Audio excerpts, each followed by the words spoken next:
안녕하세요. 늘자란 가족 여러분 반갑습니다. 오늘도 수요 성서학당을 이렇게 영상으로 학습하게 되었습니다. 오늘은 삶이 있는 고린도서 제58강 고린도후서 12장 7절에서 10절을 본문으로 약점을 강점으로 만드십시오 라고 하는 제목으로 학습하도록 하겠습니다. 먼저 본문 구절을 한 구절 한 구절 살펴보도록 하겠습니다. 7절입니다. 여러 계시를 받은 것이 지극히 크므로 너무 자고하지 않게 하시려고 내 육체의 가시 곧 사단의 사자를 주셨으니 이는 나를 쳐서 너무 자고하지 않게 하려 하심이니라.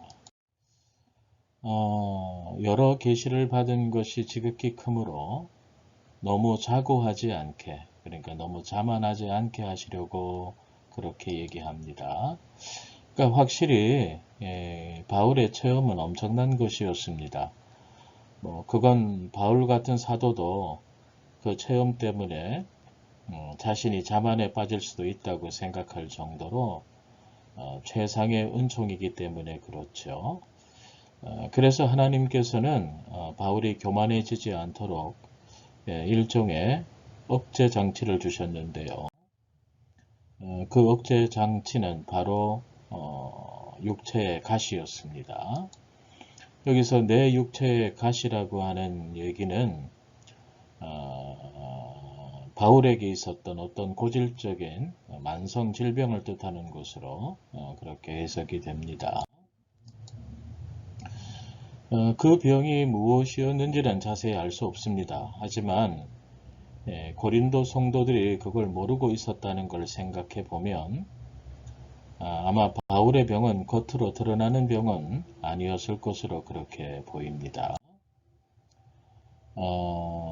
특히 내 육체의 가시가 나를 쳤다 이렇게 얘기하고 있는데요.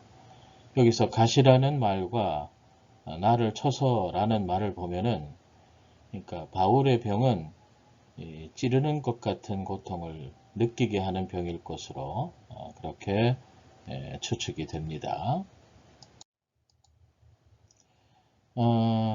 그리고 내 육체의 가시 곧 사단의 사자를 주셨으니 그랬습니다. 여기서 사단의 사자는 질병을 가리키는데요. 당시에 몸의 고통을 흔히 사단의 탓으로 돌린 곳에서 온 표현으로 그렇게 보여집니다. 그런데 여기서 생각해야 할 점은요. 바울이 자신의 병을 표현하면서 그 병을 하나님께서 사단의 사자를 자신에게 주신 것이라고 한 점입니다. 이것에 대해서 하나님과 사단이 바울을 괴롭히는 일에 함께 했다는 뜻으로 해석을 한다든지 아니면 하나님이 사단을 부하처럼 이용해서 바울에게 고통을 주신 것이라고 해석하는 것은 너무 나간 해석이다. 그렇게 해석해서는 안 된다라는 생각입니다. 이것은 사단이 욥을 괴롭힐 수 있도록 하나님으로부터 허락을 받은 일과 비슷하다는 생각인데요. 사단은 하나님께 종속된 존재이기 때문에 사단의 일은 하나님의 권한 아래에 있는 겁니다. 따라서 우리는 사단이 바울을 병으로 괴롭힐 수 있도록 하나님의 허락을 받은 것으로 그렇게 생각할 수 있습니다. 모든 일은요, 다 하나님의 목적과 계획 안에서 이루어집니다. 그러니까 하나님의 섭리죠. 사단은 하나님을 거스르고 인간을 괴롭히지만 하나님은 그런 나쁜 일에서조차도 좋은 결과를 끌어내시는 분이시라는 거죠. 이것을 다시 정리하면요. 하나님께서 바울의 몸에 병을 주셨다는 말은 그 병도 하나님의 섭리의 작용이라고 믿는다는 그런 뜻입니다. 그렇지만 전체적으로 볼 때 그것은 바울이 자만에 빠지지 않게 하시려는 하나님의 섭리라는 거죠. 8절입니다. 이것이 내게서 떠나기 위하여 내가 3번 주께 간구하였더니 바울은 자신의 병이 낫게 해달라고 3번이나 기도했다는 겁니다. 여기서 3번은 글자 그대로 3번일 수도 있겠고요. 아니면 여러 번 했다는 그런 뜻일 수도 있을 것 같습니다. 또 연속적으로 3번 같은 청원을 드렸을 수도 있고요. 아니면 각각 다른 기회에 3번 기도했을 수도 있을 겁니다. 중요한 것은 바울이 자신의 병이 낫게 해달라고 무척이나 열심히 간구했다는 것이죠. 여기서 한 가지 알고 넘어가시면 좋은 부분은 초대교회 성도들은요.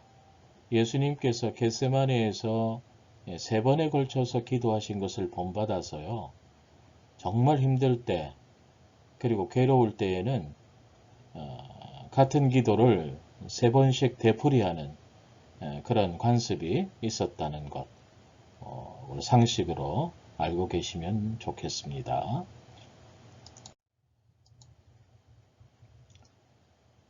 9절입니다. 내게 이르시기를 내 은혜가 내게 족하도다. 이는 내 능력이 약한 데서 온전하여짐이라 하신지라. 이러므로 도리어 크게 기뻐함으로 나의 여러 약한 것들에 대하여 자랑하리니 이는 그리스도의 능력으로 내게 머물게 하려 함이라. 내게 이르시기를 주님께서 바울에게 이르셨다는 얘기인데요. 바울이 주님을 직접 만난 건지 아니면 주님의 음성만 들은 건지 어떤 방식으로 이 9절의 답변을 들었는지 확실한 것은 알 수 없습니다. 어떻든 주님의 답변은 바울의 기도에 대해 거절했다는 것입니다. 내 은혜가 내게 족하도다. 사람 안에서 작용하는 하나님의 그 은총의 힘은요. 그 사람이 약하면 약할수록 더 분명하고 완전하게 드러납니다. 그렇기 때문에 바울에게는 약한 상태에 머물러 있는 게 더 유익하다는 것이 주님의 판단이셨고 또 주님 답변의 뜻인 것 같습니다. 그리고 내 은혜가 내게 족하도다 하는 말씀은 이 바울이 사도직을 수행하는 데 필요한 은총은 이미 충분히 받았기 때문에 다른 것이 더 필요하지 않다는 뜻이기도 합니다. 이는 내 능력이 약한 데서 온전하여짐이라 하신지라. 바울이 약한 상태에 있을수록 하나님의 은총의 힘을 더 잘 드러내게 된다는 그런 뜻이죠. 바울은 이런 주님의 답변을 듣고서 더 이상 자신의 병의 치유를 청하는 기도를 하지 않았고요. 오히려 자신의 약점을 이제는 자랑하겠다고 그렇게 말합니다. 나의 여러 약한 것들에 대하여 자랑하리니 이는 그리스도의 능력으로 내게 머물게 하려 함이라. 그러니까 이 말은 앞에 내 능력이 약한 데서 온전하여짐이라 하는 주님의 말씀이 자기 안에서 실현될 수 있도록 하겠다는 그런 말이 되겠죠. 그러니까 자신에게서 그리스도의 힘이 완전히 드러날 수 있도록 기쁜 마음으로 자신의 약한 상태를 받아들이겠다는 그런 뜻입니다. 예수님께서 겟세마네에서 기도하셨을 때 어땠습니까? 아버지 하나님은 침묵을 지키셨죠. 그리고 지금 바울은 기도한 후에 주님으로부터 거절의 답변을 들었습니다. 그러니까 침묵도 거절도 기도의 응답인 거죠. 우리는 자주 아무리 열심히 기도하더라도 바라는 대로 되지 않는 것을 경험합니다. 그래도 우리는 믿음을 잃지 말아야 한다는 것이죠. 왜요? 하나님은요, 우리가 바라는 것보다 늘 더 좋은 것을 주시는 분이시기 때문입니다. 여기서 더 좋은 것이라는 말을 세속적인 뜻으로만 이해하면 안 됩니다. 더 좋은 것이란 이 세상에서 얻을 수 있는 것보다 더 좋은 것, 그러니까 영적이고 더 높은 고차원적인 것일 때가 많다는 거죠. 특히 병에 걸렸을 때입니다. 그 병의 치유만이 유일한 응답은 아니라는 거죠. 바울의 경우처럼 병이 낫는 것보다 더 큰 은총을 받을 수 있다는 것입니다.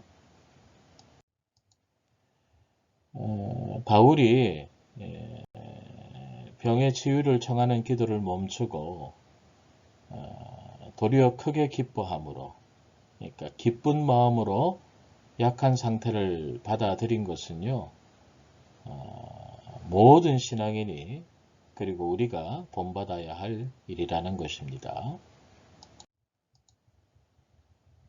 10절입니다. 그러므로 내가 그리스도를 위하여 약한 것들과 능력과 궁핍과 핍박과 곤란을 기뻐하노니 이는 내가 약할 그때에 곧 강함이니라. 여기서 능력, 궁핍, 핍박, 곤란은 앞에 약한 것들을 설명하는 그런 말들입니다. 능력은요, 바울이 자신을 박해하는 박해자들, 그리고 재판관들에게 당했던 일들을 말합니다. 그리고 궁핍과 곤란은요, 수도 없이 겪었던 각종 고통들이었을 것입니다. 핍박은요, 유대인들을 비롯해서 그리스도교를 반대하는 자들 때문에 겪은 고통을 말하죠. 바울은 내가 그리스도를 위하여 약한 것들과 능력과 궁핍과 핍박과 곤란을 어떻게 기뻐하노니 그랬습니다. 그러니까 그런 고통들을 기꺼이 참고 견딘다고 말하고 있죠. 더 나아가서 기뻐하고 있다고 말하고 있습니다. 그리스도를 위한 일이 아니라면 그런 고통을 참고 견딜 이유가 없는 거죠. 내가 약할 때에 곧 강함이니라. 인간 바울은 약하지만 그에게서 드러나는 주님의 힘은 강하다는 것입니다. 그가 약하면 약할수록 오히려 주님의 힘은 더욱 강하게 드러나는 것이다. 이렇게 바울은 얘기하고 있죠.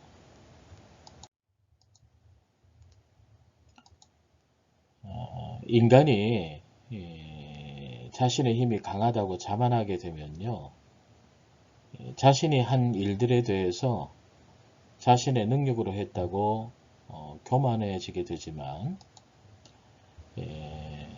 반대로 자신이 약하다는 것을 인식하게 되면 자신이 한 일들은 자신의 능력이 아니라 주님께서 하신 일이라는 것을 깨닫게 되는 것입니다. 바울뿐만 아니라 12사도도 모두 약한 자들이었죠. 그리고 우리가 위대하게 생각하는 그런 다른 많은 믿음의 선진들도 사실은 모두 약한 자들이었습니다. 사실상 일은 주님께서 하시는 것이고요. 우리는 주님의 도구일 뿐이죠. 꼭 알아야 될 부분이 있습니다. 주님께서는요, 약하고 쓸모없는 도구로도 위대한 일을 해내시는 분이시라는 점입니다.